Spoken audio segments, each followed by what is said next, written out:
महिमा हो राजा, हालेलुया, धन्यवाद, स्तुति हो राजा, hallelujah, worship you Lord, hallelujah,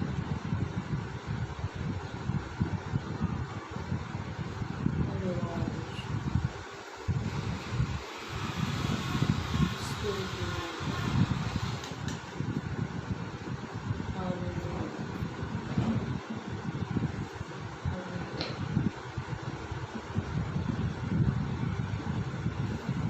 धन्यवाद, महिमा हो राजा, हालेलुया, स्तुति हो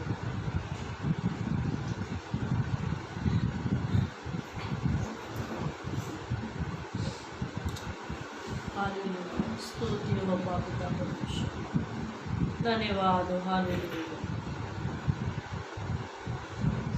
प्लीज़ जल्दी से जल्दी हमारे साथ ज्वाइन हो जाइए, हालेलुया, स्तुति हो राजा, महिमा हो, धन्यवाद हो। Praise the Lord. परमेश्वर के मधुर मीठे नाम में आपको शालोम। परमेश्वर की दया और परमेश्वर के अनुग्रह से इस वक्त हम ट्रिनिटी मिनिस्ट्री के पेज पर हैं और मैं पास्टर जी को तहे दिल से धन्यवाद करती हूँ कि उन्होंने एक सुंदर शाम हमें इस वक्त दी है ताकि हम कुछ गीतों को गाकर परमेश्वर की आराधना करते हुए वचन की सेवकाई में आगे जाएं। मैं आप सभी से विनती करती हूँ कि आप इस वीडियो को ज़्यादा से ज़्यादा लोगों में शेयर कीजिए ताकि और भी लोग वचन की जो शिक्षा है, जो वचन है, उसको लोग सीखें, उसमें आगे बढ़ें और आशीषित हो जाएं। आइए इस वक्त हम कुछ एक गीत को गाकर परमेश्वर की आराधना करें। हालेलुया, स्तुति हो राजा, महिमा हो, महिमा हो, धन्यवाद हो, धन्यवाद हो राजा, वर्शिप यू लॉर्ड। आइए इस वक्त हम अपनी आंखों को बंद करेंगे और प्रार्थना के साथ हम आराधना में आगे जाएंगे। हालेलुया, धन्यवाद हो राजा, महिमा हो मेरे पिता परमेश्वर। इस वक्त प्रभु जी आपके दास पिता परमेश्वर राकेश प्रसाद जी को आप ब्लेस करें, आशीषित करें उनकी मिनिस्ट्री को प्रभु, कि उन्होंने एक सुंदर शाम हमें दी प्रभु, कि इस वक्त पिता परमेश्वर तेरी सेवकाई को करें प्रभु। मेरे खुदावन जितने भाई बहन बच्चे जवान बूढ़े पिता इस वक्त आपके पिता परमेश्वर वचन को सुनने के लिए पिता इस वक्त इस पेज पर लाए हैं प्रभु, आप उन सबको उनके घराने को आशीषित करें प्रभु जी। इस वक्त पिता आप मुझे भी अपनी आराधना करने के लिए इस्तेमाल करें। आपने प्रार्थना को सुना, धन्यवाद। प्रार्थना यीशु के नाम से मांगते हैं, आमीन। हालेलुया, धन्यवाद यीशु। आइए इस वक्त एक गीत को गाकर हम परमेश्वर के नाम को ऊंचा उठाएंगे। हालेलुया। महान सामर्थी मेरा प्रभु है, महान सामर्थी प्रभु है, महान सामर्थी मेरा प्रभु है, महान सामर्थी प्रभु है। इस वक्त हम महान सामर्थी परमेश्वर के सम्मुख में आकर हम परमेश्वर की बड़ाई को करेंगे, उसकी आराधना को करेंगे। महान सामर्थी मेरा प्रभु है, महान सामर्थी प्रभु है, महान सामर्थी मेरा प्रभु है, महान सामर्थी प्रभु है। गाइए, महान सामर्थी मेरा प्रभु है, महान सामर्थी प्रभु है, महान सामर्थी मेरा प्रभु है, महान सामर्थी प्रभु है। उसका झंडा ऊंचा करो गाते हुए, उसकी हो तारीफ। महान सामर्थी मेरा प्रभु है, महान सामर्थी प्रभु है। फिर एक बार, महान सामर्थी मेरा प्रभु है, महान सामर्थी प्रभु है। उसका झंडा ऊंचा करो गाते हुए, उसकी हो तारीफ। महान सामर्थी मेरा प्रभु है, महान सामर्थी प्रभु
मैं आनंदित हूँ, मैं आनंदित हूँ प्रभु यीशु में, मैं आनंदित हूँ प्रभु यीशु में, मैं आनंदित हूँ, मैं आनंदित हूँ, मैं आनंदित हूँ, मैं आनंदित हूँ प्रभु यीशु में, मैं आनंदित हूँ। उसने धोया मेरे सब पापों को, इसलिए मैं आनंदित हूँ, मैं आनंदित हूँ, मैं आनंदित हूँ प्रभु यीशु में, मैं आनंदित हूँ। उसने धोया मेरे सब पापों को, इसलिए मैं आनंदित हूँ। मैं तो गाता हूँ, मैं तो गाता हूँ प्रभु यीशु में, मैं तो गाता हूँ। उसने धोया मेरे सब पापों को, इसलिए मैं तो गाता हूँ। कितना महान परमेश्वर, कितना महान परमेश्वर, कितना महान परमेश्वर, जिसकी सेवा करते हम गाइए। कितना महान परमेश्वर, कितना महान परमेश्वर, कितना महान परमेश्वर, जिसकी सेवा करते हम। आओ तालियां बजाएं हम, आओ तालियां बजाएं हम, आओ तालियां बजाएं हम, प्रभु की स्तुति करें हम। कितना महान परमेश्वर, कितना महान परमेश्वर, कितना महान परमेश्वर, जिसकी सेवा करते हम। आओ झूमे नाचे गाए हम, आओ झूमे नाचे गाए हम, आओ झूमे नाचे गाए हम, प्रभु की स्तुति करें हम। खुशियाँ मनाओ, आओ खुशियाँ मनाओ, यीशु ने जय दी है, हालेलुया। खुशियाँ मनाओ, आओ खुशियाँ मनाओ, यीशु ने जय दी है। उसने किए महान काम मेरे पास, उसने किए महान काम मेरे पास, उसने किए महान काम मेरे पास। खुशियाँ मनाए यीशु में, मुस्कुराए, आओ मुस्कुराए, यीशु ने जय दी है, हालेलुया। मुस्कुराए, आओ मुस्कुराए, यीशु ने जय दी है। उसने किए महान काम मेरे पास, उसने किए महान काम मेरे पास, उसने किए महान काम मेरे पास। खुशियाँ मनाए यीशु में, जय जयकार, जय जय जयकार, जय यीशु ने जय दी है, हालेलुया। जय जयकार, जय जय जयकार, जय यीशु ने जय दी है। उसने किए महान काम मेरे पास, उसने किए महान काम मेरे पास, उसने किए महान काम मेरे पास। जय जयकार यीशु में। मेरा पाप क्षमा हुआ और स्वर्ग मेरा घर हुआ, इसीलिए तो मैं, इसीलिए तो तुम, इसीलिए तो सब गाते हैं। क्या गाते हैं? मेरा पाप क्षमा हुआ और स्वर्ग मेरा घर हुआ, इसीलिए तो मैं, इसीलिए तो तुम, इसीलिए तो सब गाते हैं। होशाना होशाना होशाना होशाना, गाइए होशाना के नारे लगाएं। यस हमें होशाना होशाना, दाऊद की संतान की गाओ होशाना, दाऊद की संतान की गाओ होशाना, मेरे यीशु राजा की गाओ होशाना। जीवित प्रभु यीशु की गाओ होशाना। आइए इस वक्त हम अपनी आंखों को बंद करेंगे और प्रार्थना के साथ हम इस वक्त वचन को सुनने जा रहे हैं, ताकि परमेश्वर अपने सेवक को वचन बोलने के लिए सहायता करे और आत्मा में होकर अगुवाई को करे। हालेलुया, धन्यवाद। इस वक्त अपनी आंखों को बंद करें, क्योंकि यह समय है परमेश्वर के कलाम को आदर और सम्मान देने का। धन्यवाद हो। धन्यवाद मेरे सर्वशक्तिमान परमेश्वर। प्रभु थोड़े से शब्दों में हमने आपकी आराधना की प्रभु, हम विश्वास करते हैं पिता एक अच्छी आराधना हम आपको दे पाए पिता। हमारी भेंट को, हमारी आराधना को आप स्वीकारें मेरे खुदावन। इस वक्त अपने वचनों को सुनना चाहते हैं प्रभु। हमारे हृदय पिता परमेश्वर तेरे सम्मुख में प्रभु हम झुकाते हैं तेरे वचन को सुनने के लिए प्रभु, उन वचनों के आधार पर जीवन बिताने के लिए मेरे खुदावन। सुनने वालों के पिता मन में ये वचन अधिकाई से बसे मेरे पिता परमेश्वर, ताकि पिता परमेश्वर 30 गुना 60 गुना और 100 गुना फल लाए प्रभु। आपने प्रार्थना को सुन लिया, उसके लिए धन्यवाद। प्रार्थना पवित्र यीशु के नाम से मांगती हूँ, आमीन।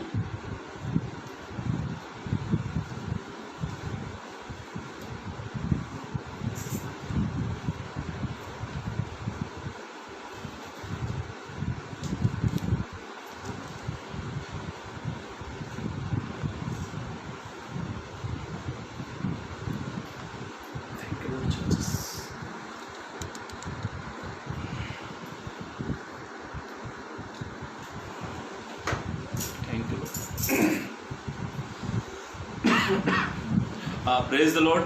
प्रभु के नाम की स्तुति हो, प्रभु के नाम की बड़ाई हो। मैं पास्टर राकेश जी का दिल से मेरा प्यार भरा सलाम। प्रभु आप सबको आशीषित करे, आपके परिवार को, आपकी मिनिस्ट्री को प्रभु बहुत बहुत तरीके से प्रभु आपको तमाम उन आशीषों से, बरकतों से प्रभु आपको दे जो प्रभु ने आपके लिए रखी है। मेरे भाइयों मेरी बहनों, एक अच्छा समय है हमारे पास में जो हम प्रभु के वचन से आज कुछ बातों को सीखने वाले हैं। और हमने आराधना ज़्यादा समय नहीं ली। पास्टर जी बोल रहे थे कि आप आराधना भी ले लीजिए पूरा, और 1.5 घंटे के लिए। तो मेरे बच्चे का भी थोड़ा तबीयत ठीक नहीं है, उसको सर्दी खांसी है, तो इस वजह से हमने थोड़ी सी आराधना ली।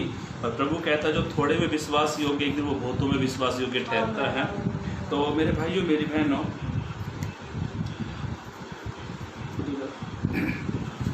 आज एक हम विषय के ऊपर मनन करने वाले हैं। जो वचन हमने लिया हुआ है, और मैं विश्वास करता हूँ प्रभु इस वचन से आपको अपनी बरकतों से, अपनी आशीषें भरे। और आप इस लाइव सेशन वीडियो को अधिक से अधिक लोगों के बीच में आप शेयर करें। मैंने अपने ग्रुप में डाला और आप इसे शेयर करें, ताकि प्रभु की वाणी को हम सुनना चाहते हैं। मेरे पेज का नाम अमन दुग्गल है, तो आप हमारे साथ भी जुड़ सकते हैं, जहाँ पर मैं मंगलवार को, गुरुवार को और शनिवार को सप्ताह में 3 दिन लाइव रहता हूँ। और उसके बाद में हम लोग दिल्ली के पेज पर और अपना आंध्र प्रदेश के 2 पेज पर मैं हमेशा रहता हूँ, संडे मंडे, तो आप वहाँ भी हमारे साथ जुड़ सकते हैं। मेरे भाइयों मेरी बहनों, आपके मेरे लिए प्रभु ने एक बात कही थी। प्रभु ने प्रत्येक व्यक्ति के लिए एक बात कही थी कि तुम पृथ्वी के नहीं हो, तुम पृथ्वी के नहीं हो, तुम कहाँ के हो, तुम स्वर्ग के हो, तुम स्वर्गवासी हो। प्रभु ने कहा था, और यीशु ने कहा था कि मैं अब जाऊंगा और तुम्हारे लिए घर को तैयार करूंगा। अब हमें क्या करना है? हमें स्वर्ग की ओर जाना है। हम पृथ्वी पर रहकर हम स्वर्ग की तैयारी करें, ताकि हम एक दिन स्वर्ग में पहुंच जाए। मेरे भाइयों मेरी बहनों, कई लोग रुक गए। मैं आपके सामने एक चित्र को पेश करना चाहता हूं, उससे मैं आप उस चित्र के ऊपर ही हमने एक सब्जेक्ट लिखा, विषय तैयार किया है। और पौलुस ने एक बात भी कही थी, वो बात मैं आपको स्मरण दिलाऊंगा। पवित्र कलाम में यीशु ने कहा, मैं तुम्हारे लिए एक जगह तैयार कर रहा हूं। जगह किसके लिए तैयार की जाती है? जो उस जगह पर आकर रहता है। मैं आपके सामने एक चित्र दिखाना चाहता हूं, आप उसको जरा देख लेना, उससे मैं आपको समझाऊंगा, फिर आगे की ओर हम बढ़ेंगे। ये चित्र आपको दिखाई दे रहा है, मैं थोड़ा पास लेकर आ जाता हूं। ये यहाँ पर लिखा है पृथ्वी। इंसान पृथ्वी से सीधा स्वर्ग की ओर तैयारी करेगा। अब इसको देखो, एक बार समझ लो। ये पृथ्वी है, यहाँ पे मैंने लिखा पृथ्वी, और यहाँ से इंसान स्वर्ग की तैयारी कर रहा है। पर इस बीच में कहीं ना कहीं इंसान रुक गया है। आप इसे देख ले, मैंने यहाँ पर 4 एरो बनाए हैं। इस एरो से आप समझो, ये 4 एरो के अंदर मैंने कुछ बातें लिखी है, और ये आपको भी ये लाइव सेशन मीटिंग के होने के बाद ये चारों पॉइंट्स मैं आपके सामने रखूंगा, जहाँ पर इंसान रुक गया। ये पृथ्वी से स्वर्ग की तैयार हो रही है। यहाँ पे ये स्थान है, प्रभु ने हमारे लिए ये स्थान रखा है और हमें इस पृथ्वी से तैयार होकर हमें सीधा ये स्थान पे जाना है, स्वर्ग में की ओर जाना है। पर यहाँ पर मैंने जो एरो बनाए हैं, यहाँ पर इन 4 एरो के बीच में मैंने कुछ बात लिखी, कुछ पॉइंट्स लिखे हैं और वही पॉइंट को हम लोग देखने वाले, समझने वाले हैं। आपको ये समझ में आ गया तो आप यस करें, फिर मैं इसको हटाऊं। ठीक है, ये समझा आपने? ये एरो यहां से ये लिए मैंने, अब यहाँ पे लिखा मनुष्य के सीधा स्वर्ग की ओर यात्रा इसकी, पर बीच में कहीं ये रुक गया है। मेरे भाइयों मेरी बहनों ध्यान से सुनो, संत पौलुस ने, आप जल्द से जल्द और जुड़ जाइए, प्रेरित पौलुस ने एक बात कही थी। प्रेरित पौलुस ने एक बात कही थी और वो बात ये थी, पौलुस ने कहा तुम तो भली भांति दौड़ रहे थे, आखिर तुम्हें किसने रोक दिया? आज हर एक इंसान दौड़ रहा था स्वर्ग के लिए, पर कुछ लोग रुक गए हैं, कुछ लोग रुक गए हैं। उसको कह सकते हैं आत्मिक रुकावट। आज कई लोग आत्मिक रुकावट में रुक गए हैं, उनकी आत्मिकता बढ़ नहीं पा रही है, आत्मिकता में जैसे थे वैसे ही है, और कुछ लोग बढ़ते बढ़ते रुक गए हैं। इसीलिए संत पौलुस ने कहा, प्रेरित पौलुस ने कहा तुम तो भली भांति दौड़ रहे थे, तुम तो भली भांति दौड़ रहे थे, आखिर तुम्हें किसने रोका है? क्या मुझे बता सकते हैं हिब्रू 11:1 में क्या लिखा है? इब्रानी 11:1 में क्या लिखा है? हिब्रू 11:1 में लिखा है, जबकि गवाहों का बड़ा ऐसा बादल था। तो देखो पढ़े 12 का पढ़े, हाँ 12 पढ़े, इब्रानी 12 पढ़े, जल्दी पढ़े। इस कारण जबकि गवाहों का ऐसा बड़ा इब्रानी की किताब जो 11 अध्याय था ना, वो पूरा विश्वासियों के बारे में बता रहे थे, उनके विश्वास के बारे में बताते किसने कैसे कैसे काम करे। जब इब्रानी 11 अध्याय जब खत्म होता है तो उस इब्रानी 11 अध्याय में गवाहियों के बारे में लिखा, लोगों के जीवन के बारे में लिखा है, और वो खत्म होते ही इब्रानी 12 अध्याय चालू हो जाता है। और 12:1 में ऐसा लिखा है, जबकि गवाहों का बड़ा ऐसा बादल हमको घेरे हुए है। जबकि गवाहों का बड़ा ऐसा बादल घेरे हुए का मतलब क्या होता है? एक मान लीजिए ये एक व्यक्ति है, इसको गवाहों का बादल मिल गया, जो चारों ओर से गवाहों के बादल ने क्या करके रखा है? घेर के रखा है। हाँ, तो आओ हर एक रोकने वाली वस्तु, ऐसा लिखा है, आओ हम हर एक रोकने वाली वस्तु और उलझाने वाले पाप को दूर करके वो दौड़ जिसमें हमें दौड़ना है, धीरज से दौड़े। बोलो हालेलुया। मेरे भाइयों मेरी बहनों, आज कई लोग आत्मिक जीवन में रुक गए हैं। मैं नहीं जानता ये संदेश प्रभु ने मुझे क्यों दिया। मैं इतना जानता हूँ, परसों परले दिन जब पासवान से मेरी बातें हुई, तो जब मैं रास्ते में जा रहा था, कल्याण फाटा से, तो मैंने क्या देखा, जब ट्रैफिक लग गया तो वो जो ट्रैफिक था उसमें बड़ी से लेकर छोटी से लेकर साइकिल से लेकर बाइक से लेकर एक्टिवा से लेकर 4 व्हीलर से लेकर कंटेनर से लेकर सब रुक गए, क्योंकि आगे क्या था? ट्रैफिक था। ये वचन मुझे उसको देखकर स्मरण आया। जब आत्मिक जीवन में छोटे से ले बड़े से ले बड़ा इवेंजलिस्ट ले, कोई भी लोग, हर एक इंसान रुक गया है। क्या कह सकते हैं आप? हालेलुया। ध्यान से सुनो मेरे भाइयों मेरी बहनों, और आज हम आत्मिक जीवन की क्या रुकावट है, आज उसके ऊपर हम लोग मनन करने वाले हैं। कैसे इंसान आत्मिक जीवन की रुकावट में रुक गया है। मेरे साथ लिखा लेंगे पहला यूहन्ना की पत्री, पहला यूहन्ना की पत्री उसका 2 अध्याय, पहला यूहन्ना की पत्री उसका 2 अध्याय बस 16 को पढ़े। क्योंकि जो कुछ संसार में है, पहला यूहन्ना की पत्री 2 अध्याय 15 पद पढ़े और 16 पद को पढ़े। क्योंकि जो कुछ संसार में है, ऐसा लिखा है, जो कुछ संसार में है, अर्थात शरीर की अभिलाषा। दूसरे मोबाइल की आवाज कम दो, उसमें आवाज कोड हो रहा है। ऐसा लिखा है, हम पढ़ रहे हैं पहला यूहन्ना की पत्री उसका 2 अध्याय पद 16 को हम पढ़ रहे हैं। पद 16 से कुछ बातों को मनन करेंगे। पढ़े पद 16 फिर से। क्योंकि जो कुछ संसार में है, ऐसा लिखा है जो कुछ संसार में है, अर्थात शरीर की अभिलाषा। अभी संसार में क्या है? शरीर की अभिलाषा, आंखों की अभिलाषा, आंखों की अभिलाषा, जीविका का घमंड, जीविका का घमंड, वह पिता की ओर से नहीं। ऐसा लिखा है वो पिता की ओर से नहीं है। अभी ध्यान से सुनो मेरे भाइयों मेरी बहनों, पवित्र कलाम में ऐसा लिखा है। इसी से हम कुछ बातों को मनन करेंगे। इसकी हेडलाइंस पे लिखा है संसार से प्रेम करना, करे या ना करे? ना करो। आज संसार से इतना इंसान ने प्रेम कर लिया, चाहे वो छोटा हो या बड़ा हो। आज संसार की रुकावट, और सबसे बड़ी रुकावट मालूम है क्या यार? एक आत्मिक जीवन, एक आत्मिक व्यक्ति के लिए मालूम है क्या? शरीर की रुकावट। आज शरीर की रुकावट एक मसीह व्यक्ति के जीवन में शरीर की रुकावट इस प्रकार से उसने एक आत्मिक व्यक्ति के पर शरीर का इतना असर हो रहा है। और पहली बात हम सीख रहे हैं, हमारा शरीर हमारे लिए रुकावट है। हमारा शरीर हमारे लिए क्या है? रुकावट है। आप बोलेंगे कैसे रुकावट होगा? मैं आगे आपको और रेफरेंस कुछ वचनों को दूंगा, आप समझ जाएंगे हमारा शरीर हमारे लिए कैसे रुकावट बन गया। मैंने कई लोगों को सुनते देखा जो कहते हैं मैं रोज सुबह कोशिश करता हूं, मैं रोज उठते ही सबसे पहले मैं बाइबल पढूं, और वो कहते ब्रदर मेरी नींद इतनी गहरी आती है कि मैं उठ नहीं पाता। कई लोग सोचते हैं कि मैं सप्ताह में 2 बार उपवास करूं, उपवास कर नहीं पाते हैं। कई लोग सोचते हैं कि मैं संगति में जाऊं, और वो संगति में जा नहीं पाते हैं। कई लोग कहते हैं मैं सुसमाचार सुनाऊं, वे सुसमाचार सुना नहीं पाते हैं। मालूम है क्यों? क्योंकि हमारा शरीर हमारे लिए रुकावट है। अब कैसे वो रुकावट बन रहा है? पढ़ लीजिए एक वचन, गलातियों की पत्री उसका 5 अध्याय पद 17 को पढ़ ले।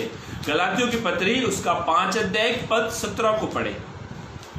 हाँ, और पहला यूहन्ना की पत्री उसका 2 का 15 और 16 को निकाल कर रखना। दोनों वचन से इन्हीं किताबों से पढ़ेंगे आप। क्योंकि शरीर आत्मा के विरोध में, अभी आपका आत्मा जो है, आपका जो शरीर जो है और आत्मा में क्या होता मालूम है? युद्ध होता है, फाइट होती है। और किस प्रकार की होती है? पढ़े आगे। क्योंकि शरीर आत्मा के विरोध में, क्योंकि शरीर जो है ना हमारी आत्मा के विरोध में, और आत्मा शरीर के विरोध में लालसा करता है, और ये एक दूसरे के विरोधी हैं। ओहो, ये तो एक दूसरे के विरोधी है। मेरे भाइयों मेरी बहनों, कई बार हमारी आत्मा, हमारा जो आत्मिक जीवन हम सोचते हैं हम प्रभु के लिए ये करना चाहते हैं, कई बार हमारी शरीर हमारी आत्मा की इच्छा को दबा देता है। कई बार आपका मन करता है कि मैं रोज बाइबल पढूं, पर हमारा शरीर हमारी आत्मा को दबा देता है। आपका मन करता है मैं रोज सुबह उठकर प्रार्थना करूं, आपका शरीर हमारी आत्मा को दबा देता है। मेरे भाइयों मेरी बहनों, ये जो शरीर की जो है ना सबसे ज्यादा आज ये शरीर है ना हमारी आत्मिक जीवन में, हमारा शरीर हमारी आत्मिक जीवन में हमारी रुकावट बन गया। और मैंने ये लॉकडाउन में मैंने कई पासवानों को देखा, कई लोगों को देखा जिनके चर्च बंद है और वे पास्टर भी बंद है। 4 दीवारी में कोई ऑनलाइन मीटिंग नहीं है, कोई सभा नहीं है, कुछ नहीं है। मेरे भाइयों मेरी बहनों, मालूम है क्यों? क्योंकि उन्होंने अपने शरीर को पाल लिया है। ये शरीर क्या कर रहा है? हमारी आत्मिक जीवन में हमारे लिए रुकावट बन रहा है। यदि आप शरीर के अनुसार चल रहे हो तो प्रभु कहता है जो शरीर के अनुसार चलेगा वो मरेगा, प्रभु छोड़ेगा नहीं उसको। इसलिए मेरे भाइयों मेरी बहनों, ऐसा लिखा है सिमसोन ने जब दिलीला को देखा, इतना सूरवीर जिसके बारे में लिखा गया है, कभी मुझे मौका मिला या ये पेज पर या मेरे पेज पर, जितने भी ये सूरवीर जो व्यक्ति थे ना जिनके माँ बांझ थी, आप किसी के बारे में पढ़ लो, यूहन्ना बपतिस्मा वाले की माँ को पढ़ ले, वो भी बांझ थी। अरे सिमसोन जो था इतना सूरवीर, इतना ताकत, जो एक गधे के जबड़े से 1000 लोगों को मारने की ताकत रखता है। मालूम है वो शरीर के कारण, उसका जीवन उस शरीर के कारण वो तमाशा बन गया। मालूम है क्यों? कई सारे लोग आज शरीर के कारण आत्मिकता में आगे नहीं बढ़ पा रहे हैं, क्योंकि उनका शरीर उनके लिए रुकावट बन गया। मेरे भाइयों मेरी बहनों, इसलिए पास्टर ने मुझे बोला आप आराम से करो, कोई दिक्कत नहीं है। इसलिए अब मुझे ये लाइव सेशन मीटिंग 9 बजे से या 9:15 तक खत्म होगा, कोई प्रॉब्लम नहीं, पर आज मैं विश्वास करता हूँ जो वचन प्रभु ने मुझे दिया है, ये वचन आज हमारी आत्मिकता में क्या रुकावट है उसको दिखाएगा, समझाएगा। और पहली बात हम सीख रहे हैं, हमारा शरीर हमारे लिए रुकावट है।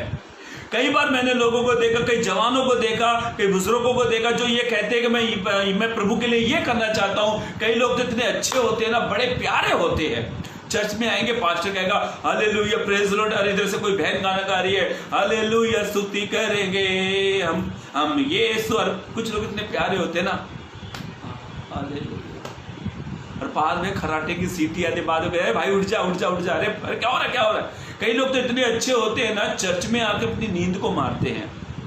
मेरे भाइयों मेरी बहनों, शरीर हमारी आत्मा के लिए रुकावट बन गया है, और इन दोनों में क्या होता मालूम है, फाइट होती है। एक आत्मा कहती है प्रभु के लिए उठ, शरीर कहता है थोड़ी और सो जा। आत्मा तैयार होती है कि प्रार्थना कर, शरीर कहता थोड़ी 10 मिनट और नींद मार ले। मेरे भाइयों मेरी बहनों, हमारा शरीर हमारे लिए रुकावट है। एक वचन और पढ़ लीजिए, और किस प्रकार की रुकावट है पढ़े, इसी का गलातियों की पत्री उसका 5 अध्याय 19 से 20 पढ़े। गलातियों की पत्री उसका 5 अध्याय 19 से 20 पद को पढ़े।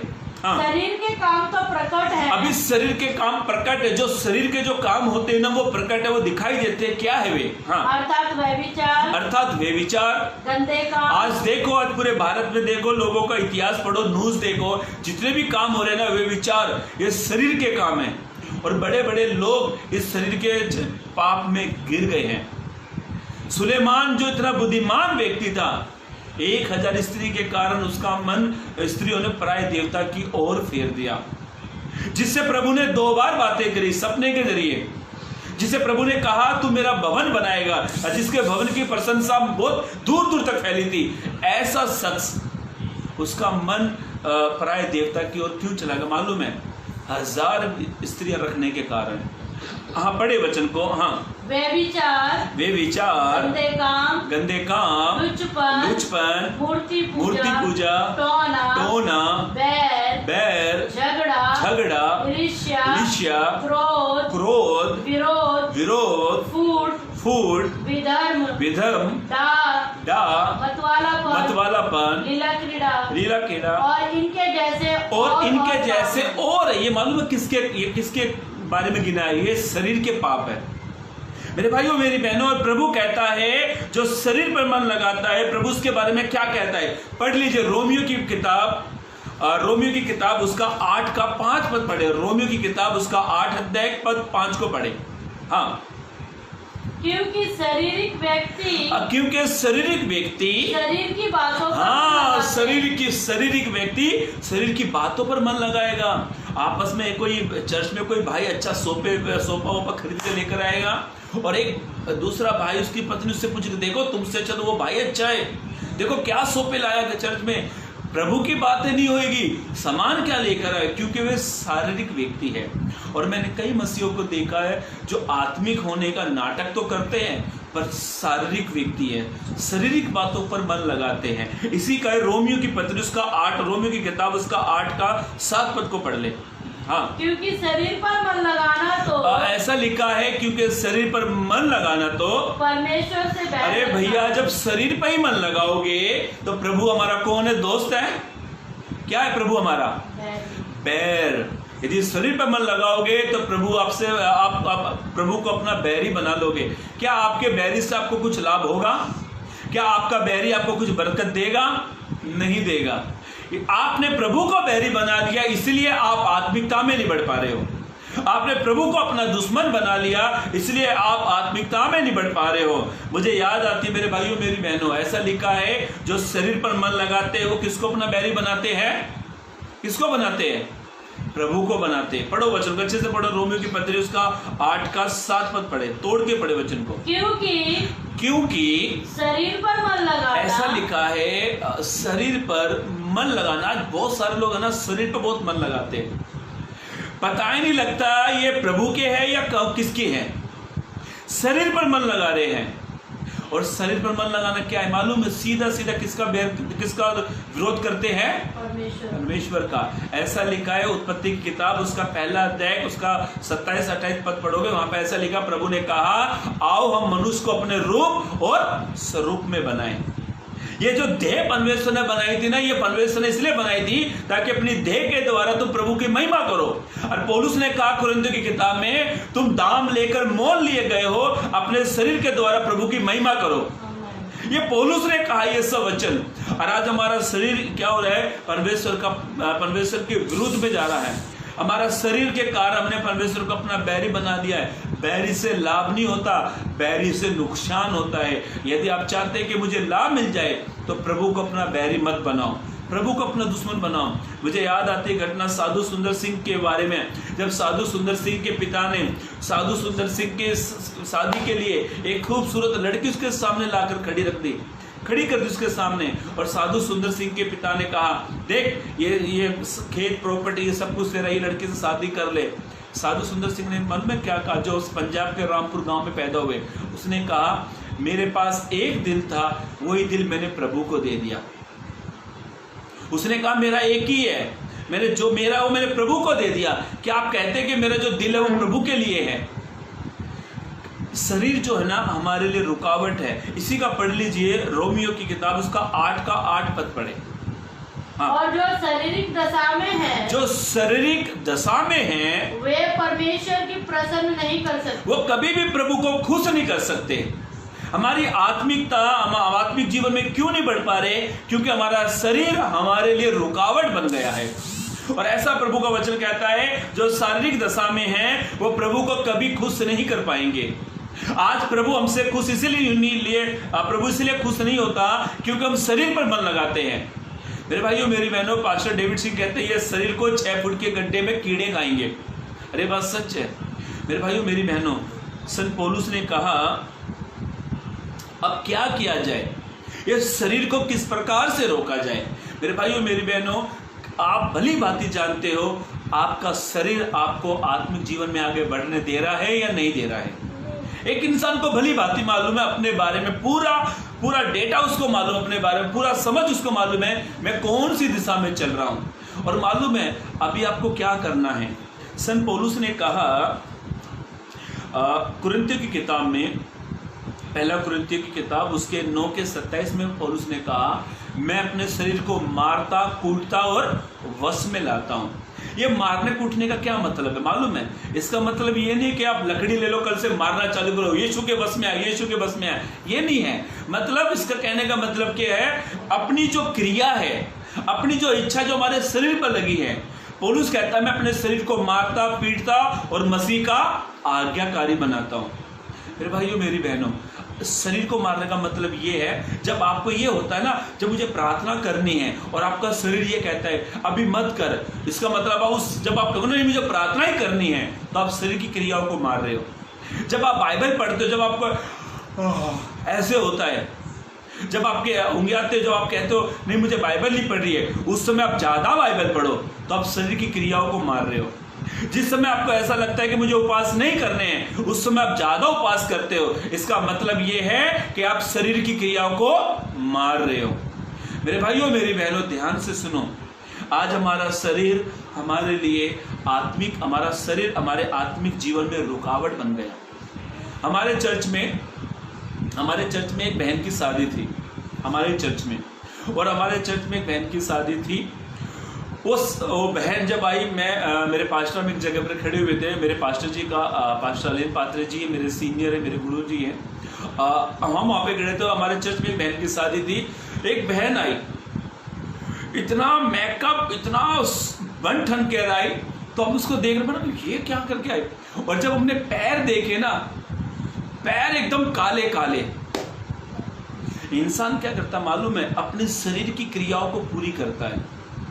मैं ये नहीं कहता मेरे भाइयों अच्छा दिखना बुरी बात है, मैं ये नहीं कहता कपड़ा पहनना बुरी बात है, मैं ये नहीं कहता आप वो वस्त्र पहनो, वो कपड़ा पहनो, ऐसा अपने बनाओ ताकि आपकी धार्मिकता लोगों को दिखाई दे। मालूम है एक स्त्री ने एलिसा से कहा ये तो कोई परमेश्वर का भक्त जान पड़ता है। मालूम है क्यों? औरत के अंदर एक अनुभव होता है, उसको एक दान, एक टैलेंट है, उसके एक अनुभव होता है, एक व्यक्ति को भली भांति पहचान लेती है, उसके हाव भाव को समझ जाती है। अब हमें करना क्या है?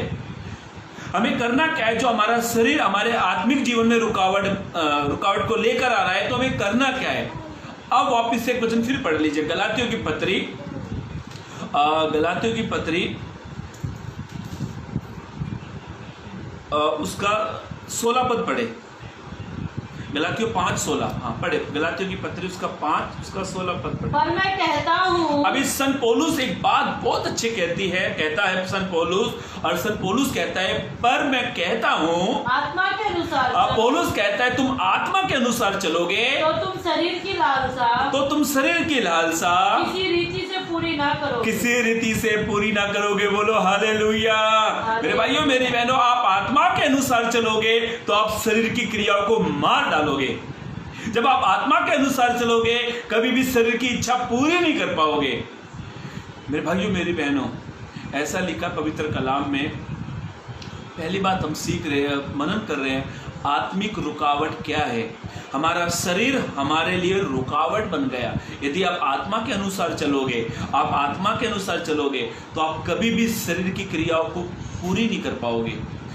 मेरे भाइयों मेरी बहनों, इन दिनों में अपने आप को आप चाहते कि मैं आत्मिक जीवन में बढ़ूं।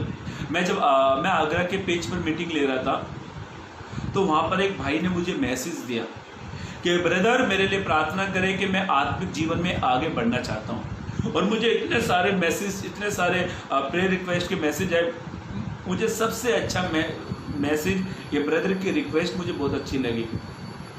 बाद में वही सारे बोलते, ब्रदर प्रार्थना करो मेरे घर में आशीष आ जाए, ब्रदर प्रार्थना करो ये हो जाए। यस प्रभु ये देगा।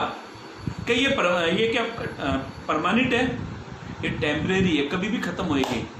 और इस भाई ने मुझे मैसेज दिया था कि ब्रदर आप मेरे लिए प्रार्थना करें कि मैं आत्मिक जीवन में आगे बढ़ना चाहता हूँ। यदि आपकी इच्छा है कि आप आत्मिक जीवन में बढ़ना चाहते हो तो प्रभु आपको जरूर बढ़ाएगा। और ऐसा लिखा है मेरे भाइयों मेरी बहनों, आत्मा के अनुसार चलोगे तो कभी आप शरीर की क्रियाओं को पूरा नहीं करोगे। आप आत्मिक है तो आप आत्मिक है तो आत्मा के अनुसार चलो। ऐसा लिखा है मेरे भाइयों मेरी बहनों। हमने पहला यूहन्ना की पत्री उसका 2 अध्याय 16 पद में पढ़ा, और वापस हम उसी पद में फिर से जाएंगे। पढ़े पहला यूहन्ना की पत्री उसका 2 अध्याय पद 16 फिर से पढ़ ले।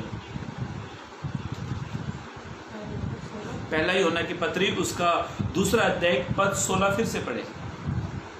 क्योंकि जो कुछ संसार में है, ऐसा लिखा है जो कुछ संसार में 3 बातें बता रहा था। पहले वो बता रहा था शरीर, फिर आंखों की अभिलाषा, फिर घमंड के बारे में हम लोग पहली बात देख रहे हैं जो शरीर की, जो संसार, क्योंकि जो कुछ संसार में है अर्थात शरीर की अभिलाषा। संसार में क्या हो रहा मालूम है? शरीर की अभिलाषा बहुत है।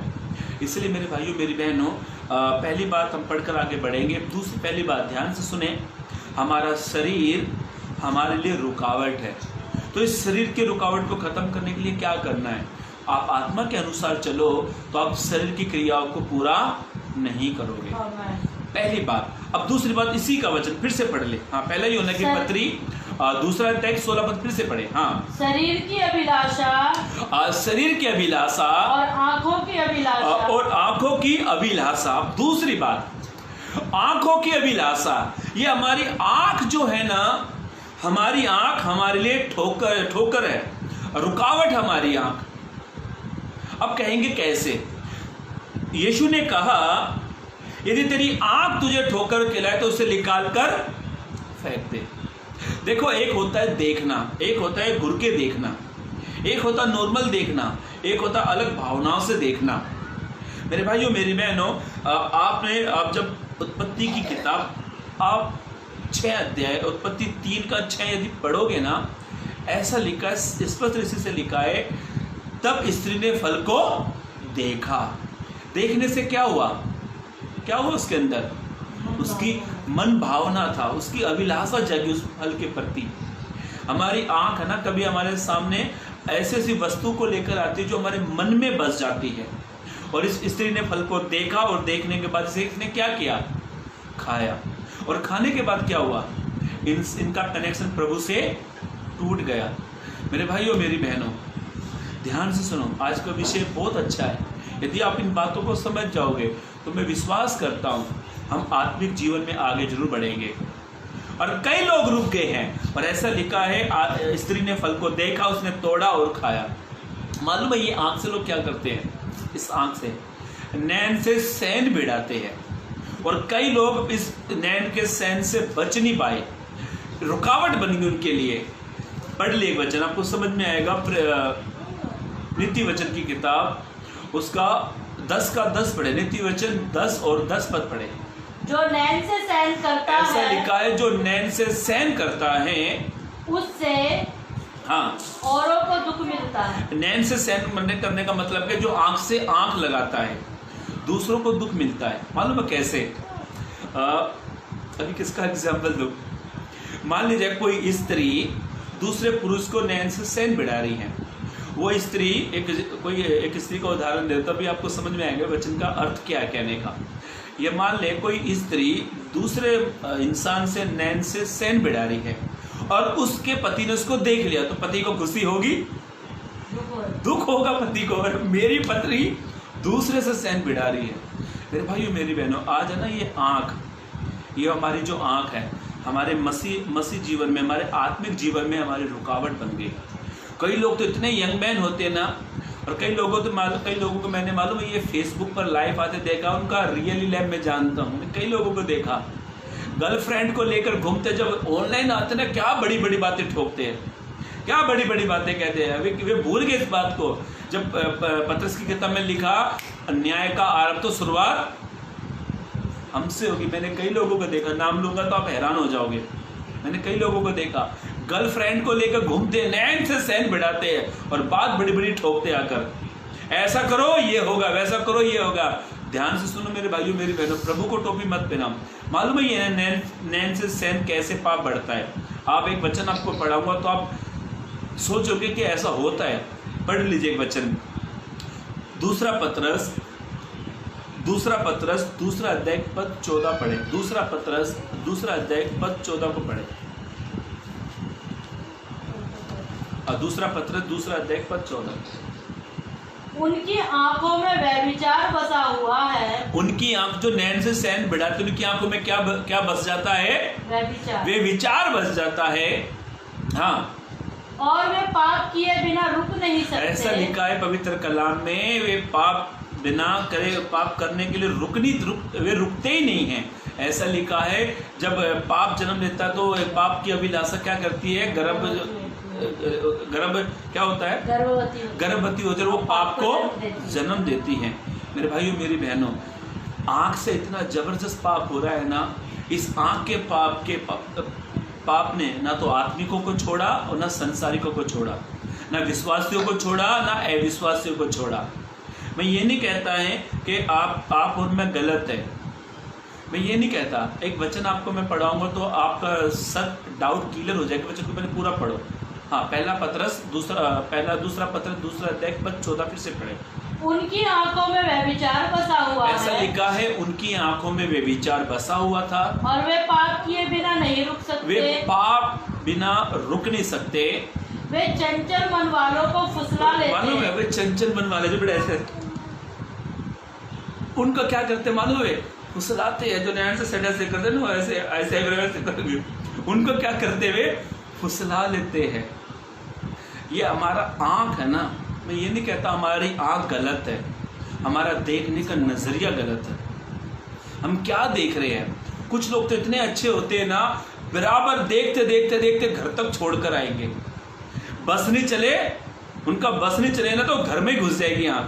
देखते देखते देखते ये गई जाकर बराबर इस स्थान पर बिठा देंगे।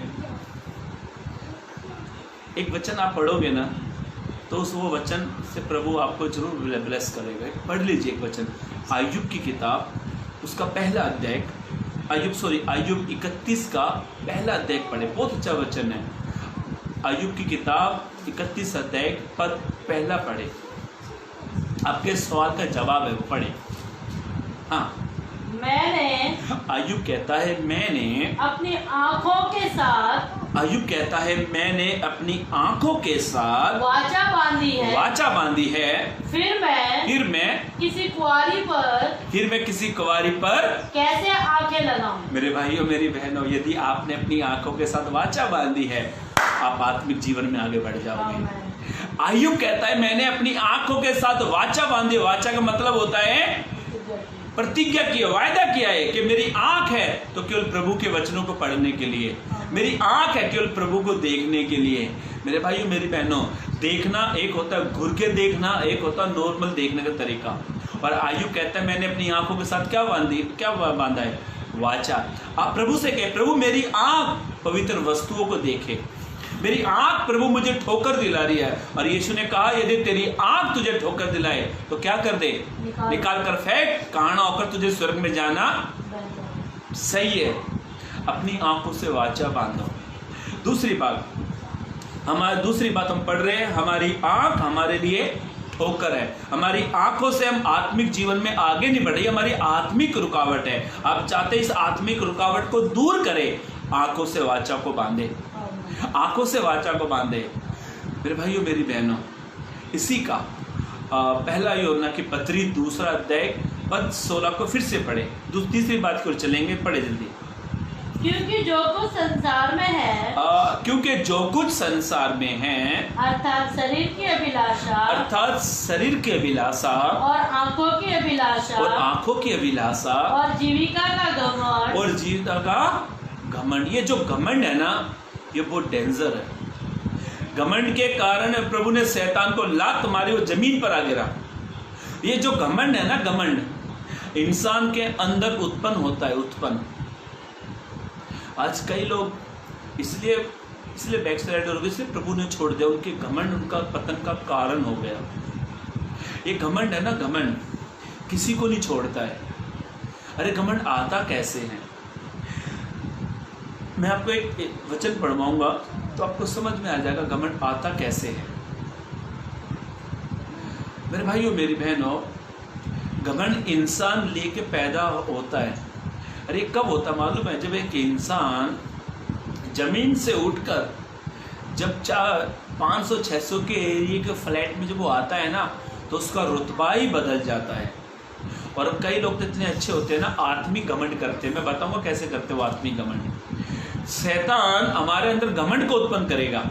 और कैसे करता मालूम है? हमको उकसाएगा, अरे तू बहुत अच्छा है, तू ये करता है। और कई लोग तो इतने अच्छे होते मालूम है, मैं चर्च में नहीं जाऊंगा तो चर्च का काम नहीं होगा, वर्शिप कौन लेगा। वर्शिप वालों को भी घमंड आता भाई, प्रचारकों को, जो प्रचारक है उनको घमंड आता है। मैं नाम नहीं लूंगा, मुझे एक व्यक्ति के बारे में पता लगा, वो कहता है मेरे 2-3 लाख फॉलोवर्स है, मैं 2-3 लाख फॉलोवर्स के बीच में प्रचार करूंगा, ये 100-200 के फॉलोवर्स के बीच में मैं काम नहीं करूंगा। आत्मिक घमंड है ये। और घमंड हमारे लिए रुकावट है। मैं एक राजा के बारे में आपको पढ़ाऊंगा, आप समझ जाओगे कि उसको कैसे घमंड आ गया। पढ़ लीजिए पहला इतिहास उसका 21 अध्याय। पहला इतिहास उसका 21 अध्याय उसका पहला पद पढ़े। हाँ, शैतान ने इजराइल के विरुद्ध, ऐसा लिखा है, शैतान ने इजराइल के विरुद्ध उठकर दाऊद को उकसाया। किसको उकसाया? दाऊद को उकसाया। हाँ, कि इजराइलियों की गिनती ले। ऐसा लिखा है पवित्र कलाम में। पहला इतिहास 21 अध्याय पद पहला पढ़ा, और वहां पर ऐसा लिखा है, एक बार शैतान ने आकर दाऊद को उकसाया और दाऊद से कहा, जाकर दाऊद से कहा, तेरी जो प्रजा उसकी तू क्या कर, गिनती ले। क्या दाऊद को नहीं पता था मेरे पास प्रजा है? नहीं पता था मेरे पास प्रजा है, पर गिनती के लिए किसने कहा? शैतान ने। फिर दाऊद ने एक व्यक्ति को आज्ञा दी। कौन, क्या नाम था उस व्यक्ति का? पढ़े उसका। योआब से दाऊद ने आज्ञा दी। पढ़े। तब दाऊद ने योआब से कहा और प्रजा के हाकिमों से कहा, तू जाकर बेर्शेबा से ले दान तक इजराइलियों की गिनती लेकर, इजराइलियों की गिनती लेकर मुझे बताओ कि मैं जान लूं, दाऊद कहता है कि मैं जान लूं कि वे कितने हैं। मालूम है दाऊद को घमंड क्यों आया? क्योंकि दाऊद नीचे स्थान से सिंहासन पर आया था। कुछ लोग है ना, नीचे स्थान से जब टॉप पर आते ना, टॉप पर, घमंड ऑटोमेटिक बात करने का तरीका बदल जाता है। रहेंगे ऐसे बेचारे इतने सीधे, ऐसा लगा इनसे ज्यादा गऊ इंसान कहीं मिलेगा नहीं। ऐसे लोग कहते हैं बड़ा सीधा है, बड़ा गऊ है ये तो, इनसे सीधा इंसान कहीं मिलेगा नहीं। जब ऑटोमेटिक इंसान के पास रुपया, धन, संपत्ति, जान पहचान, तो भैया ये घमंड को भी उत्पन्न करती है। और योआब ने आकर दाऊद से कहा, और मालूम है दाऊद के तलवार चलाने वाले टोटल संख्या कितनी थी? 15,70,000 सेना थी दाऊद के पास। पढ़े इसका 5 पद पढ़ लीजिए। हाँ, तब योआब ने प्रजा की गिनती का ऐसा लिखा है, योआब ने प्रजा की गिनती का जोड़ लेकर वो दाऊद के पास आ गया, दाऊद को सुनाया, उसने दाऊद को कहकर उसने बताया सब, और सब तलवार चलाने वाले पुरुष, योआब ने कहा सब तलवार चलाने वाले पुरुष इजराइल के तो 11 लाख, इजराइल के 11 लाख, और यहूदा के 4,70,000। तो 11 लाख और 4,70,000 ये हो गए 15,70,000। अब दाऊद तो बड़ा उछल घमंड से भर गया। कई लोग जो बेचारे की किसी के पास 2-3 लाख रुपए होंगे ना, अचानक वो 15 लाख पर पहुंच जाए तो 2-3 लाख की बात नहीं करेगा, 15 लाख तरीके की बात, बोलने का स्टाइल सब चेंज हो जाता है। घमंड जब तरक्की आती है ना, जब पैसा आता है, जब फॉलोअर्स बढ़ जाते हैं, नाम होता है, तो घमंड भी साथ आता है, घमंड साथ में आता है। और मालूम है दाऊद का घमंड, दाऊद के घमंड के कारण प्रभु ने मालूम है क्या किया? दाऊद की प्रजा को मारना, इस घटना बहुत बड़ी है, दाऊद की प्रजा को मारना चालू कर दिया। जो इंसान घमंड करता है, कहता मैं मेरे इतने फॉलोवर्स है, आत्मिक घमंड है वो, इतने फॉलोवर्स है, मैं इनके बीच में काम करूंगा। और कई लोग तो मालूम अब डील करते, डील, मैं भाई इतना बड़ा प्रचारक हूं, मैं इतने लाखों की संख्या में प्रचार करता हूं, मैं आऊंगा तो मेरे आने का खर्चा, मेरे फ्लाइट का खर्चा, पास्टर साहब बेचारे 3 को बुलाते हैं, 3 की जगह 13 है, 3 के 13 चले आते हैं और डील करते हैं आपस में। ये आत्मिक घमंड नहीं तो क्या है ये? प्रभु चेतावनी कहता है, यिर्मयाह की किताब में ऐसा लिखा है, यिर्मयाह भविष्यवक्ता इस प्रकार से कहता है, यिर्मयाह 9 का यदि आप 23 से 24 पढ़ते हो, वहां पे ऐसा लिखा, बुद्धिमान तो अपनी बुद्धि पर घमंड मत कर, न वीर अपनी वीरता पर, न धनी अपने धन पर घमंड कर तो इस बात पर कर मैं यहोवा परमेश्वर को जानता और पहचानता हूं। आप केवल प्रभु पर घमंड करें। यदि आप आत्मिक जीवन में आगे बढ़ रहे तो क्या प्रभु तेरा धन्यवाद, आपने मुझे बढ़ाया है। मेरे भाइयों मेरी बहनों, राजा नबूकदनेस्सर, प्रभु ने चुटकी में उसका घमंड को तोड़ दिया। राजा नबूकदनेस्सर अपने भवन की छत पर, महल की छत पर देखकर कहता है, ये सुंदर बेबीलोन मैंने बसाया है। जो कहते ना मेरे बगैर चर्च नहीं चल सकता, जो कहते ना मेरे बगैर मिनिस्ट्री आगे नहीं बढ़ सकती, ये चर्च की स्थापना मैंने की है। चर्च इंसान नहीं चलाता, इस गलती में भूल में मत रहना। चर्च इंसान नहीं चलाता है, चर्च को प्रभु चलाता है। चर्च को कोई पासवान लीडर नहीं चलाते हैं, चर्च को कलीसिया को प्रभु चला रहा है। अगर प्रभु कलीसिया चला के दिखाओ, कभी नहीं चलने वाली है। मेरे भाइयों मेरी बहनों, राजा नबूकदनेस्सर ने घमंड किया, उसने कहा ये सुंदर बेबीलोन मैंने बसाया है। प्रभु ने 2 मिनट में उसकी घमंड तोड़ दिया और जानवर जैसे उसकी जिंदगी बना दी। मेरे भाइयों मेरी बहनों, आप उज्जिया राजा के बारे में पढ़ोगे ना, उज्जिया राजा को भी घमंड आ गया था। उज्जिया राजा की कहानी में रेफरेंस दे देता हूँ, पढ़ लेना। आप दूसरा इतिहास 26 अध्याय का पढ़ोगे ना 1 से 4 तक, उज्जिया राजा का भी, उसके अंदर भी घमंड आ गया। उसके घमंड के कारण उसको कोड़ लग गया और कोड़ के कारण उज्जिया राजा मर गया। मेरे भाइयों मेरी बहनों, आत्मिकता, हमारा घमंड हमारे आत्मिक जीवन में रुकावट लेकर आ रहा है। आपको अच्छा टैलेंट है तो वो टैलेंट प्रभु के लिए इस्तेमाल करो। आपको अच्छी वर्शिप करनी आती है, कभी घमंड मत करो। आपको अच्छा प्रचार करना अच्छा है, कभी घमंड मत करो। आपको अच्छी आराधना इंस्ट्रूमेंट बजाना आता है, कभी घमंड मत करो। घमंड करो तो केवल प्रभु पर करो।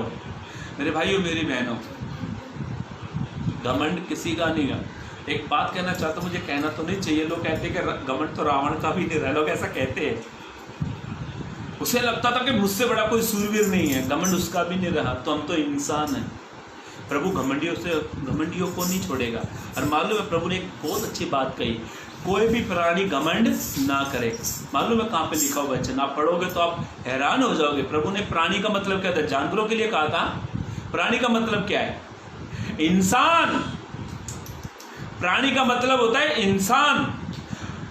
पर प्रभु ने कहा इंसानों से, क्या कहा था प्रभु ने, पढ़ लीजिए पहला कुरिन्थियों की पत्री, पहला कुरिन्थियों पहला अध्याय पद 27 को पढ़े। ये वचन आपको जरूर हिला देगा। पढ़े पहला कुरिन्थियों पहला अध्याय 27 पद को पढ़े। हाँ, परंतु परमेश्वर ने हाँ जगत के मूर्खों को चुन लिया है। क्या पढ़ रहे, पहला कुरिन्थियों की किताब 27 पढ़ रहे, एक मिनट नहीं गलत पढ़ रहे, पहला कुरिन्थियों किताब, एक मिनट, अच्छा 29, हाँ 29, सॉरी, पहला कुरिन्थियों की किताब, ध्यान से सुने, पहला कुरिन्थियों की किताब पहला अध्याय 29 पद को हम पढ़ रहे, पढ़े अब। हाँ, ताकि कोई प्राणी, प्रभु कहता है ताकि कोई प्राणी, प्राणी का मतलब होता है इंसान, मनुष्य, जानवर के बारे में नहीं कहता प्रभु, ताकि कोई प्राणी परमेश्वर के सामने, अरे भैया परमेश्वर के सामने घमंड ना करे। कभी परमेश्वर के सामने घमंड मत करो। चुटकी में परमेश्वर घमंड को तोड़ता है, चुटकियों में। राजा नबूकदनेस्सर का घमंड तोड़ दिया, उज्जिया राजा का घमंड के कारण वो मर गया, दाऊद के घमंड को प्रभु ने तोड़ दिया। क्या प्रभु हमारे घमंड को छोड़ देगा? कभी घमंड मत करो। प्रभु को धन्यवाद दो, प्रभु यस मेरे 2-3 हजार फॉलोवर्स हैं, ये फॉलोवर्स तेरे वचन को सुनते हैं। प्रभु आत्मिकता में घमंड हो रहा है आज। जिस किसी को थोड़ा सा बाइबल आ गया वो सोचता है कि मुझसे बढ़कर तो कोई प्रचारक है ही नहीं दुनिया में। और आप अब तो मालूम है पासवानों में भी घमंड हो रहा है। मेरी कलेशा में 5000, तेरी कलेशा में 500। क्यों घमंड आ रहा है? जब आदमी के पास धन संपत्ति आता है तो घमंड भी साथ में आता है। जब कोई टैलेंट अच्छा आ जाता है प्रचार का तो घमंड साथ में आता है। जब अच्छा गिटार, इंस्ट्रूमेंट, कीबोर्ड बजाते हो घमंड साथ में आ जाता है। जब आप अच्छी आराधना करते हो घमंड साथ में आता है। जब आप आत्मिक जीवन में आगे बढ़ते हो घमंड साथ में आता है। जब आप धन संपत्ति में आगे बढ़ते हो घमंड साथ में आता है। प्रभु ने कह दिया है कोई भी प्राणी घमंड ना करे, घमंड करे तो प्रभु पर करे। किस पर घमंड करे? इसी का ही पहला कुरिन्थियों पहला 31 पद को पढ़े। इसके बारे में प्रभु कहता है, हाँ, ताकि जैसा लिखा है वैसा ही हो जो घमंड करे वो प्रभु में घमंड करे। हालेलुया। किस पे घमंड करे? प्रभु पर करे।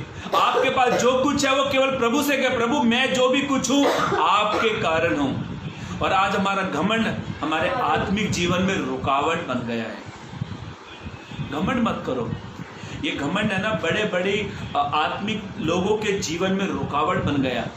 मैं एक भाई को जानता हूं, बहुत अच्छा वर्शिप करता था, बहुत अच्छा गीत, घमंड आ गया।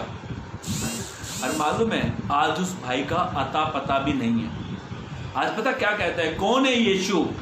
अरे जिस यीशु की तू आराधना करता था उस यीशु को तू कहता है कौन है यीशु? कहां गया यीशु? भैया यीशु वहीं पर है, तू कहां गया?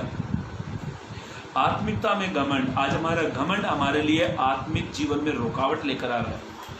कभी घमंड मत करो, क्योंकि प्रभु ने साफ साफ कह दिया कोई भी प्राणी प्रभु के सामने क्या नहीं करे, घमंड ना करे। और प्रभु घमंड को चुटकी में तोड़ता है, चुटकियों में। मेरे भाइयों मेरी बहनों, तीसरी बात ध्यान से सुने। पवित्र कलाम में हम तीसरी बात की ओर मनन कर रहे हैं। हमारा घमंड हमारा रुकावट है। हमारा घमंड हमारे जीवन में रुकावट है, इसलिए घमंड कभी ना करे। घमंड करे तो केवल प्रभु पर करे। एक चौथी बात पढ़कर हम समाप्त करने वाले हैं। पढ़े इसी का ही पहला यूहन्ना की पत्री, उसका 2 अध्याय पद 16 को पढ़े, 17 को पढ़े। संसार और उसकी अभिलाषाएं दोनों मिटते जाते ऐसा हैं। लिखा है, संसार और उसकी अभिलाषा दोनों मिटते जाते हैं। अब इसका 15 पद पढ़ो, ऊपर से पढ़े। तुम ना तो संसार से, प्रभु ने कहा ना तो तुम संसार से और ना संसार में की वस्तुओं से प्रेम ना रखो। संसार की वस्तुओं से प्रेम करो। यदि कोई संसार से प्रेम रखता है, प्रभु कहता है यदि कोई संसार से प्रेम करता है तो उसमें पिता का प्रेम नहीं। उसके अंदर किसका प्रेम नहीं है? पिता का प्रेम नहीं है। आखिरी बात, सबसे खतरनाक बात है ये, संसार हमारे लिए रुकावट है। हमारे आत्मिक जीवन में संसार रुकावट है। मैंने कई आदमी को देखा, यहाँ पर टाटू, यहाँ पर क्रूस बनाकर सोचते हैं आई एम क्रिश्चियन, मैं एक बिलीवर हूँ। और कई होते यहाँ टाटू बना दिया, अभी इधर एक इधर टाटू बनाएंगे। ये शरीर का फैशन है। आराधक, प्रचारक, ये यहाँ के पूरा टकला रहेंगे, पूरे ऐसे बाल खड़े रहेंगे, एकदम जेल लगाकर। संसार, लोग कहते हैं कि संसार बाहर आ, संसार हर एक प्रत्येक मसीह के अंदर आज संसार दिखाई दे रहा है। उनका रहने का स्टाइल, तरीका स्टाइल, बातों का स्टाइल, ये बड़े बड़े बाल, टिंग टिंग टिंग टिंग टिंग टिंग टिंग, संसार के फॉलोवर्स। और आज प्रभु कहता है तुम मेरे पीछे चलो। प्रभु से कहते हैं प्रभु हम तेरे पीछे, बाद में पहले संसार के फॉलोवर। संसार में जो फैशन आ गया वही फैशन आत्मिक व्यक्ति के ऊपर भी आ जाता है। संसार हमारे लिए रुकावट है। और मालूम है जो संसार से प्यार करते, प्रभु से प्यार करते, 50-50 प्रेम करने वालों को प्रभु क्या कहता है मालूम है? जो संसार और प्रभु से प्रेम करते 50-50, प्रभु कहता है या तो तुम एक पूरे संसार के हो जाओ या फिर तुम मेरे हो जाओ। 50-50 करने वालों को प्रभु क्या कहता है? याकूब की पत्री, याकूब 4:4 पढ़े। हाँ, याकूब 4:4। हाँ, याकूब 4:4। हाँ, हे व्यभिचारिणियों, हे व्यभिचारिणियों, क्या तुम नहीं जानती? प्रभु कहता है हे व्यभिचारिणियों, क्या तुम नहीं जानती कि संसार से मित्रता करनी, संसार से मित्रता करना परमेश्वर से बैर करना। परमेश्वर से बैर करना। संसार से व्यभिचारने का मतलब क्या होता है? एक पत्नी अपने पति के अलावा दूसरे से संबंध रखती है, डबल संबंध रखती है, उससे उसको कहते हैं व्यभिचार। और आज मसीह बहुत अच्छे इस मामले में, प्रभु से भी 50, संसार से भी 50। संसार के लोगों को 50% खुश करना, 50% प्रभु को खुश करना। प्रभु उनको वे विचार करने वाला प्रभु कहता है। मेरे भाइयों मेरी बहनों, इस संसार को, यदि आपने संसार को अपना मित्र बनाया है, यह संसार आपके आत्मिक जीवन में रुकावट है। पौलुस देमास को कहता था तू ऊपर की ओर देख, देमास को कहता था तू ऊपर की देख। और ऐसा लिखा है मालूम है मेरे भाइयों मेरी बहनों, पवित्र कलाम में 2 तीमुथियुस 4:10 में लिखा है देमास ने संसार को प्रिय जान लिया। और प्रिय जानकर उसने मालूम है किसको छोड़ दिया? पौलुस को। आज कई सारे लोग संसार उनके लिए आत्मिक जीवन में इस प्रकार से रुकावट आ गया, जैसे पौलुस ने, देमास ने पौलुस को छोड़ दिया और संसार के कारण कईयों ने प्रभु को छोड़ दिया।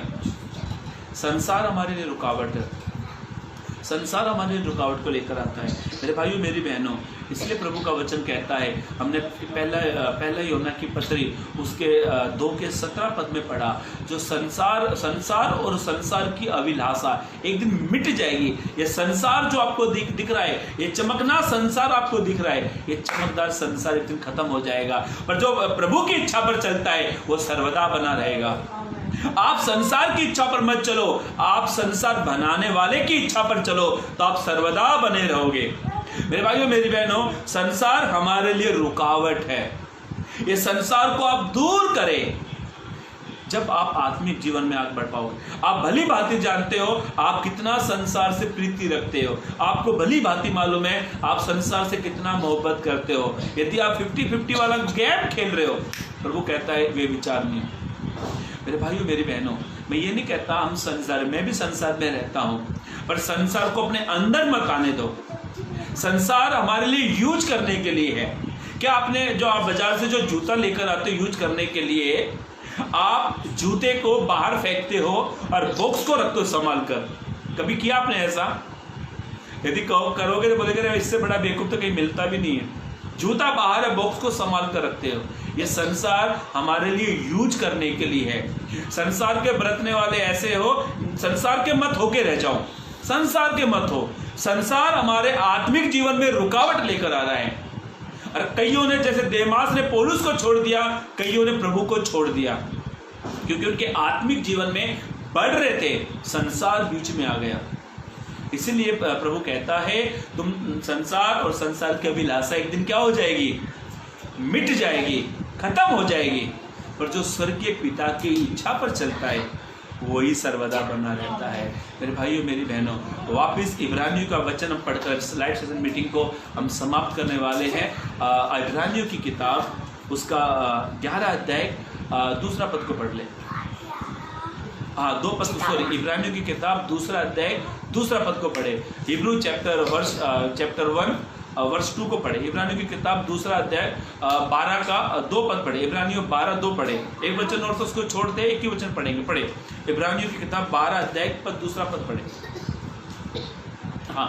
और विश्वास के कर्ता और सिद्ध करने वाले यीशु की ओर ताकते रहे, जिसने उस आनंद के लिए जो उसके आगे धरा था लज्जा की कुछ चिंता न करके क्रूस पर दुख सहा। हमारा विश्वास का कर्ता कौन है? यीशु है। आप यीशु की ओर देखो मेरे भाइयों मेरी बहनों, जब आप यीशु की ओर देखोगे तो हमारे अंदर विश्वास यीशु भरेगा। और ऐसा लिखा है मेरे भाइयों मेरी बहनों, एक वचन पढ़ लीजिए, मुझे इब्रानियों की किताब निकाले, 12 अध्याय निकाले। हाँ, 12 का पहला पद पढ़े इब्रानियों 12 पहला। इस कारण जबकि गवाहों का ऐसा बड़ा बादल, ऐसा लिखा है, इस कारण जबकि गवाहों का बड़ा ऐसा बादल हमको घेरे हुए हैं, तो आओ हर एक रोकने वाले वस्तु उलझाने वाले पाप को दूर करके वो दौड़ जिसमें हमें दौड़ना है, धीरज से दौड़े। आप आराम से चले, आप जरूर आत्मिकता में आगे बढ़ोगे। इसलिए मेरे भाइयों मेरी बहनों, हमने आत्मिक जीवन की 4 रुकावटें देखी। अब मैं फिर से आपको वो कैलेंडर, वो चित्र आपको दिखाने वाला हूँ। मैंने लिखा हुआ था यहाँ पर, इंसान पृथ्वी से स्वर्ग की ओर जाने वाला है। पर ये जो 4 एरो मैंने बनाए थे ना, यहाँ पे मैंने लिखा था शरीर, फिर आंखों की अभिलाषा, फिर घमंड, फिर संसार। इंसान यहाँ रुक गया है, पर हमें आराम से चलना है, धीरज से चलना है, ताकि हम पृथ्वी से स्वर्ग की ओर आराम से जाए, धीरज से चले। आत्मिक जीवन की रुकावट हमने देखी है, आत्मिक जीवन की रुकावट हमने शरीर की रुकावट देखी है, आंखों की रुकावट देखी है, घमंड की रुकावट देखी है और संसार की रुकावट देखी है। आप चेक करें कौन सी रुकावट आपको रोक रही है, कौन सी बातों से आप रोक रहे हैं। यदि आप रुक रहे हैं, उलझाने वाली वस्तुओं पाप को आप दूर करें, धीरज से दौड़े। मेरे भाइयों मेरी बहनों, 4 बातें हमने पवित्र कलाम से सीखी। उन बातों को मैं रिपीट कर इस लाइव सेशन मीटिंग को मैं समाप्त कर दूंगा। आत्मिक जीवन की रुकावट। आज आत्मिक जीवन की पहली रुकावट क्या मालूम है? हमारा शरीर हमारे लिए रुकावट है। दूसरी बात, आत्मिक जीवन की रुकावट, हमारा आँख हमारे लिए रुकावट है। तीसरी बात, आत्मिक जीवन की रुकावट, हमारा घमंड हमारे लिए रुकावट है। चौथी बात, आत्मिक जीवन की रुकावट, संसार हमारे लिए रुकावट है। इसलिए आप संसार के अभिलाषा पे ना चले, प्रभु की अभिलाषा पे, प्रभु की इच्छा पर चले। जब आप प्रभु की इच्छा पर चलोगे तो आप, मैं, हम सब सदा सर्वदा बने रहेंगे। प्रभु इस वचन के जरिए आपको आशीष दे, चलने के लिए मदद और सहायता करें। आइए सब अपनी आंखों को बंद करेंगे, एक छोटी सी दुआ करेंगे। करुणा में पिता परमेश्वर में धन्यवाद देता हूँ इस लाइव सेशन मीटिंग के लिए। प्रभु जो वचन आपने मुझे दिया प्रभु, आज हमने सीखा प्रभु हमारे आत्मिक जीवन की क्या रुकावट है प्रभु जो वचन हमने सुना प्रभु, तेरा वचन कहता तुम सुनने वाले मत बनो, उस पर चलने वाले बनो प्रभु। हे प्रभु, जो आज वचन हमने सुना प्रभु, हमारे जीवन में जो भी रुकावट, हम उस रुकावट को दूर करें प्रभु, हम आत्मिक जीवन में आगे बढ़ने पाए प्रभु। तमाम उन रुकावटों को प्रभु आप दूर करें, आप अनुग्रह करें प्रभु, आप अपना सामर्थ, अपना अभिषेक हम पर करें प्रभु, ताकि हम उस रुकावटों को दूर करें।